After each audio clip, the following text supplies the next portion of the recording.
So the drive here ends with a field goal. It does give them the lead, but this one's still certainly a long ways from over. It definitely puts a lot of pressure on your defense to hold the lead, right? They're happy to have it and happy to be out there trying to do so.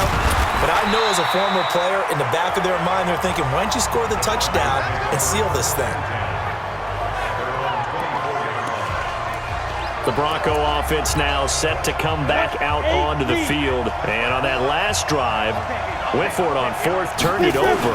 A good job by their defense, though. They held them to 3, but this offense, they've got to be a little bit better, a little bit more careful here.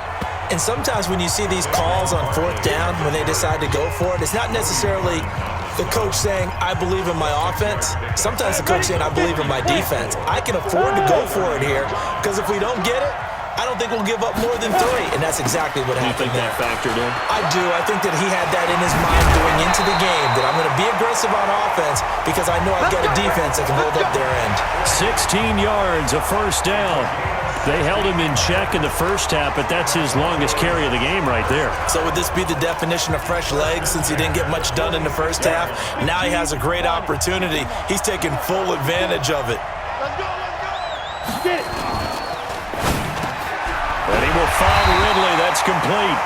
And taking it across midfield and inside the 45. That one going for a gain of 11 and a Bronco first down.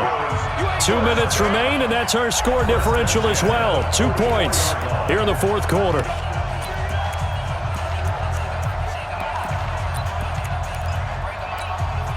So it's Bronco football as we get you reset here.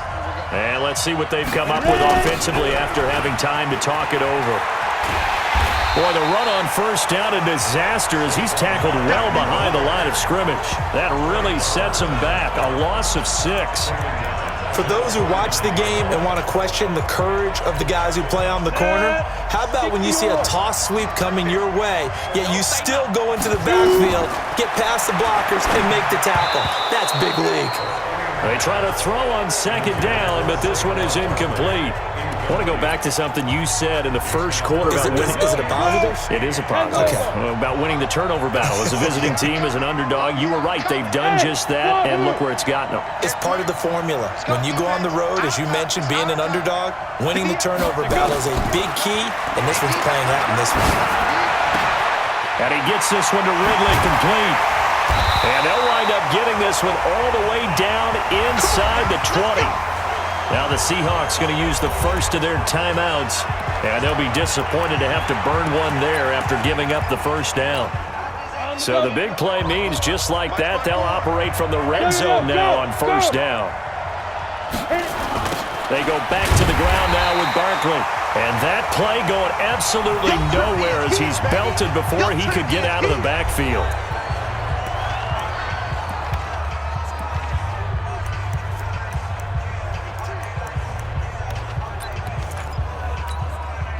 So after a rare misstep on this drive, they'll try to make amends on 2nd and 15.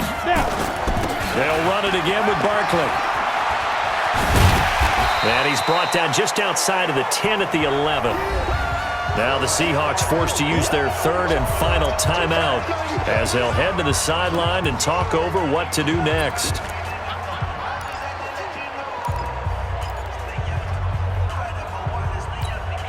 And on 3rd and 5, this will be the 8th play of the drive. Now the Broncos are going to call the first of their timeouts as they'll talk it over here before what will be an important 3rd down. Here we go. 10 Tucson. 5. 58, right over there, right over there. Yeah. Mike, 58, right there. Cut. Back to throw. And he can't get a throw off. He's taken down. What a huge play at this point in the game. Willie Henry muscled his way in for the sack. The amount of sacks that they've absorbed in this game is absolutely extraordinary. Let's just face it. This offensive line, flat out, cannot handle this pass rush. It's been demonstrated time and time again.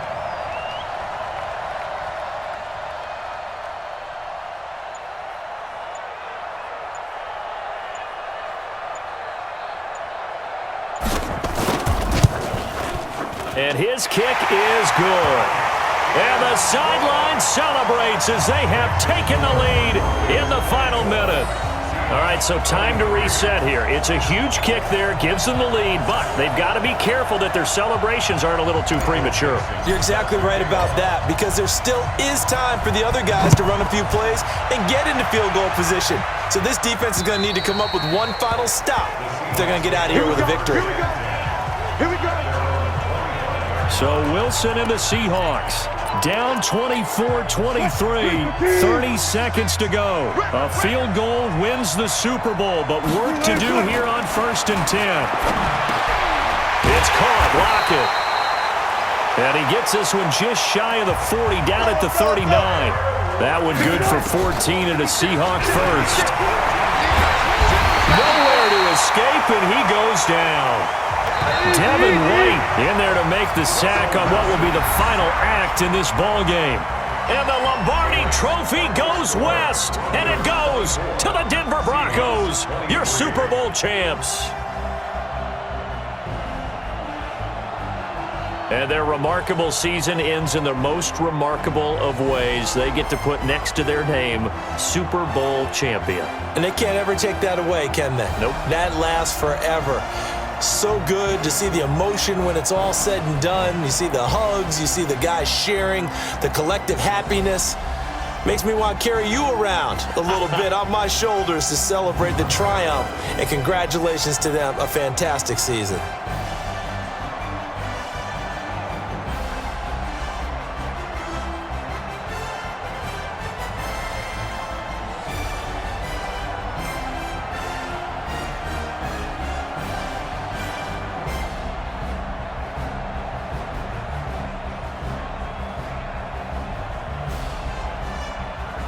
And they are the Super Bowl champs. The Lombardi Trophy is theirs, and so are bragging rights for an entire season. And what a season it has been. Feels like we have been there every step of the way. Our entire crew doing a wonderful job.